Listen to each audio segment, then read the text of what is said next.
জাতিতে গোয়ালা, আর গোয়ালার সম্পত্তি হলো ধেনু বাছুরি। গোদহন গোচরণী তো ওদের কাজ। গোদহন করে দুধ দিয়ে দধি মন্থন করে ক্ষীর ছানা তৈরি করে মথুরার হাটে বিক্রি করা, আর ইষ্টদেব নারায়ণের সেবা দেওয়াই হলো ওদের কাজ। তাই বলে দেখ, আমরা তো জাতিতে গোয়ালা, জাতি ব্যবসা শিখে রাখা ভালো। দেখুন, ভগবানও নিজের জাতি ব্যবসাকে প্রাধান্য দিয়েছেন। নিজের জাতি ব্যবসাকে কোনোদিন ছোট করতে নেই। বলে নিজের জাতি ব্যবসা শিখে রাখলে শেষ বয়সে দুমুঠো ভাতের অভাব হবে না। তাই বলো চল তোদেরকে নিয়ে বাথানে গিয়ে, আজকে তোরা তো গোচরণ শিখেছিস কিন্তু গোদহন তো শিখিসনি, আজকে আমি তোদেরকে গাভী দহন শেখাবো। কিন্তু দেখ, দহন করতে তো তেমন কিছু লাগে না, একটা ভাণ্ড হলেই যথেষ্ট।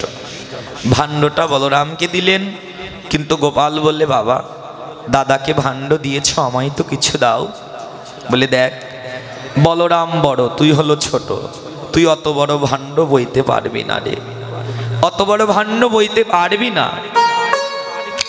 তখন অদূরে দাঁড়িয়ে বৈষ্ণব কবি বললেন, বাবা বাবা, ধন্য তোমার বাৎসল্য প্রেম নন্দ মহারাজ। এমন বাৎসল্য প্রেম না হলে কি গোপালকে পুত্র রূপে কোলে পাওয়া যায় গো? যিনি জগৎ জীবের ভার বহন করেন, তিনি কিনা ওই সামান্য ভাণ্ডই বইতে পারবে না? তোমার দহন ভাণ্ড কি এতই ভারী? যিনি ভক্তের সমস্ত বোঝা বহন করেন, তোমার দহন ভাণ্ড কি এতই ভার?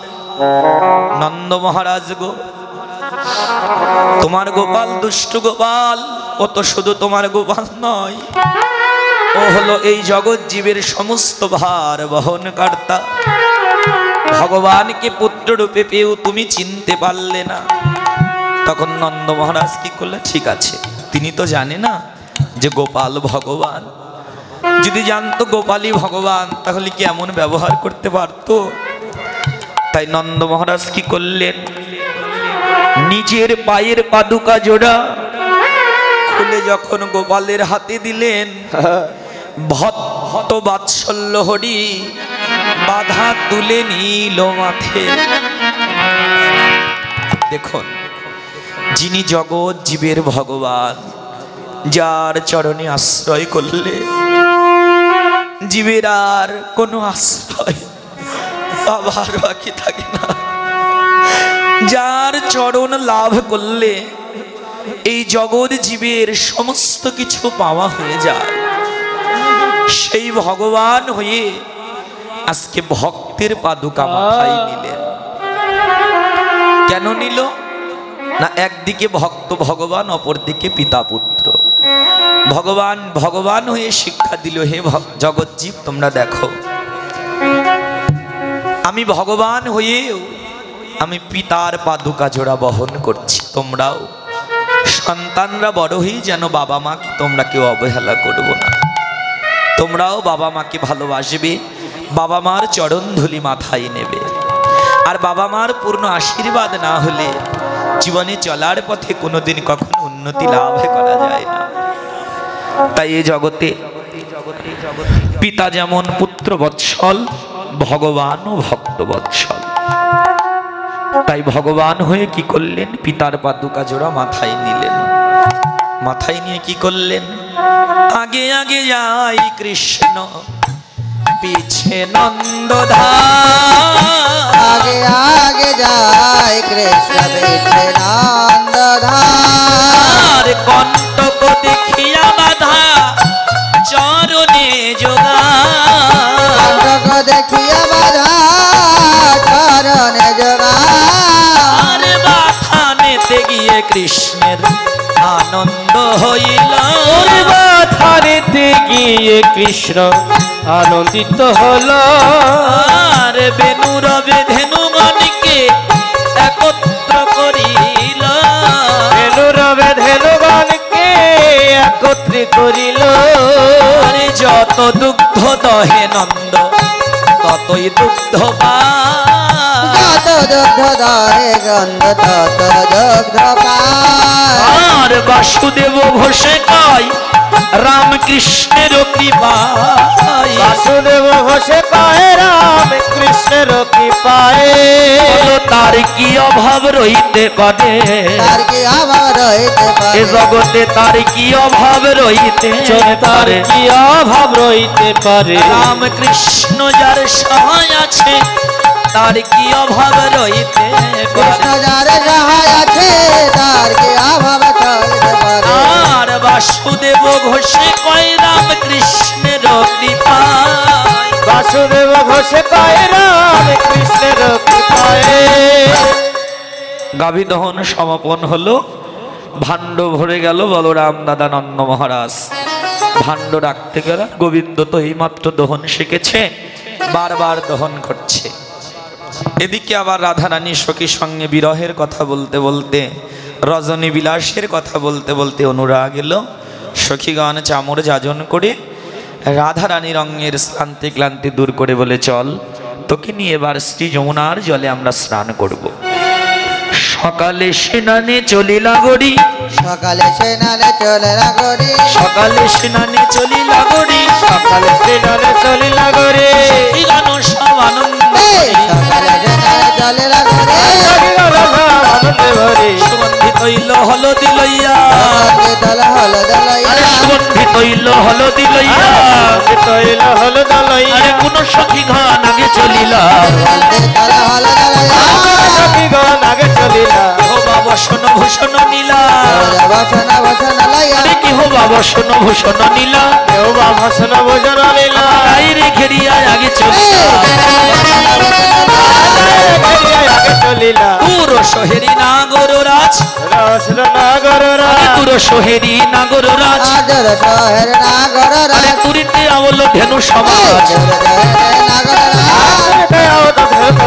রাই মুখ দেখি বিভোর হইয়া দেখে বিবার হইয়া আরে রাই মুখ দেখি বিভোর হইয়া মুখ দেখে বিবর হইয়া মনের ভণ্ড করে আউলাইয়া দেখে বিহার হইয়া করে আলাইয়া আসিয়া কহত রসিকরাজ আসিয়া কদ রসি করা আরে ভুলিল দহন মোহন কাজ আসিয়া কদ রসি করা দুজন দুজনকেই দেখছে দেখতে দেখতে কি হলো ওদের নয়নে নয়নে মিলন হলো মিলন হলো নয়নে নয়নে মিলন হলো নয়নে নয়নে মিলন হলো আমার এই নয়নে সামনয়নে নয়নে নয়নে মিলন ওই নয়নে শ্যাম নয়নে নয়নে নয়নে মিলন হলো আমার এই নয়নে সামনয়নে প্রেমানন্দে হরি ধনি বলা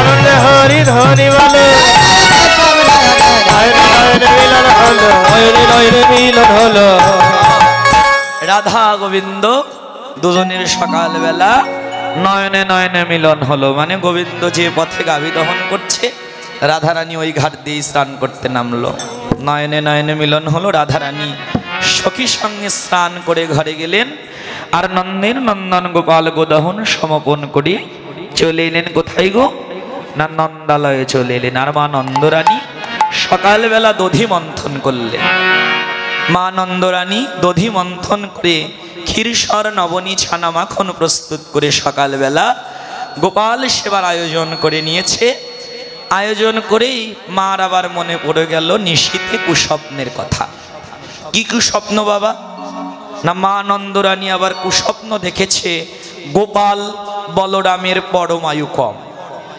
মানে গোপাল বলরামের আয়ু একটু কমে গেছে এই স্বপ্ন দেখেছে মা কাঁদতে লাগলো কুন্দলতা সখী বললেন এর বিধান আমি জানি যাবটে আছে রাধারানী আর রাধারানী দুর্বাসা মুনির আশীর্বাদে রাধারানী হলো শ্বেতহস্তা পদ্মহস্তা রমণী অর্থাৎ রাধারানীর হাত দিয়ে যা রান্না করে তাই অমৃত হয়ে যায় আর রাধারানীর হাতের রান্না প্রসাদ যদি কেউ সেবা করে তার পরমায়ু বৃদ্ধি হয়ে যায় নন্দরানী বললেন তাহলে নিয়ে আয় রাধারানীকে এবার কুন্দলতা চলে গেলেন যাবটে জটিলা মন্দিরে গিয়ে জটিলার কাছে সমস্ত বৃত্তান্ত খুলে বললেন বলে জীবন দিয়ে জীবন বাঁচাও মানে রাধারানীকে দাও রাধারানীর হাতের রান্না করবে কে নন্দভবনের রাম গোপাল জটিলা বলে পাগল নাকি আমার বৌমা কি বাবুর্চি নাকি রে যার তার বাড়িতে রান্না করতে যাবে পাঠাবেই না কিন্তু বিপদে পড়ে গেলেন কিন্তু কুন্দলতা সখী জানতেন জটিলা বড় লোভী ছিল লোভ দেখালে কাজ হতে পারে। লোভ দেখালেন, কি লোভ? বলে মা, তোমার রাধারানী তোমার বৌমাকে যদি নন্দালয়ে আজকে রান্না করাও তাহলে ভজন দক্ষিণা দেবে, তোমার জন্য আবার কিছু প্রসাদ বেঁধে দেবে। জটিল আর লোভ হলো, নিয়ে যা আমার বৌমাকে। ও বৌমা, তুমি তো কুলবালা কুলবতী, চলিবে আখির পথে, আখিতে না পড়ে যেন আস, পর পুরুষের অঙ্গের বাতাস যেন গায়ে না লাগে। বাবা। এই বাক্যাদি বলে কুন্দলতা সখীর হাতে সঁপে দিলেন। আর কুন্দলতা সখী সকালবেলা চলে এলেন নন্দালয়ে, নন্দ ভবনে রান্না করবে বলে। বললাম না জাগরণে অনেক পর্ব, হ্যাঁ, জাগরণ, রসদগার, স্নান, দহন, রন্ধন এবং ভোজন। তো রাধারানী রন্ধন করবেন, কিন্তু রান্না করার আগেই নন্দরানী, হ্যাঁ, গোপালকে ননী সেবা দিতে দিতেই দূর থেকে রাধারানীকে দেখে নন্দরানীর অন্তরে বড় আনন্দ হলো। তখন বাইরে এসে নন্দরানী, আর বাইরে এসে নন্দরানী, বাইরে এসে নন্দরানী, আর বাইরে এসে নন্দরানী অতি ব্যস্ত হইয়া, বাইরে এসে নন্দরানী অতি ব্যস্ত হইয়া রাধারে লইল কোলে, রাধারে লাইল বলে, রাধারে লইল, রাধারি লইল কোলে কৃষ্ণের ছাদিয়া, রাধারে লাইল বলে, কৃষ্ণের ছাড়িয়া ক্ষীরসর নবনীত, ক্ষীরেশ্বর নবনীত ক্ষীরসর নবনীত, রসনবনিক বহুমৃত আনি, আর বহুতৃতয়ানি স্বপনে রাধার তরে রাধার করে, দেয় নন্দ রানী, তরে রাধার তরে সেই রাধারানী খাও খাও বলে দ্রব্য, আর খাও খাও বলে দ্রব্য বলে শ্রী রাধারে, বলে শ্রী রাধারে রাধা ভাবে আবার কি আবার কে ঘটল বিষম দায়, কৃষ্ণের প্রসাদ নহে এই নবনীত, খাইতে না নয় আগে না হবে উচিত। রাধারানী খাচ্ছে না। কেন খাচ্ছে না? কারণ গোবিন্দ যদি আগে সেবা না করে তাহলে কি রাধারানী খেতে পারে? আপনারাই বলুন। আগে গোবিন্দ সেবা, তারপরে তো রাধা সেবা করবে।